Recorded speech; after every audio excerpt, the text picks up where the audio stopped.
एक दफा का जिक्र है कि एक दूर दराज की सल्तनत में इजाबेला नाम की एक मेहरबान शहजादी रहती थी।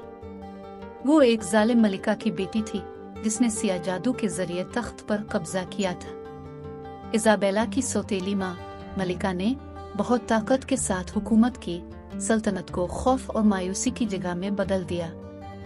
इजाबेला को 7 बौनों की दोस्ती और सोबत में सुकून मिला जो जादू के जंगल के अंदर रहते थे। वो इसके सच्चे दोस्त थे और उन्होंने इजाबेला को इस जादू के बारे में सिखाया जो जमीन में बहता था। एक नाखुशगवार दिन मलिका के जादू ने उसे एक चुड़ैल में तब्दील कर दिया और सल्तनत को मजीद खौफजदा कर दिया। अपनी सौतेली माँ के जुल्म को खत्म करने के लिए पुरज़्म इजाबेला ने बौनों से मदद तलब की। उनकी रहनुमाई के साथ उसने जादुई नमूने जमा करने की जस्तजू का आगाज किया जो मलिका के मंतरों का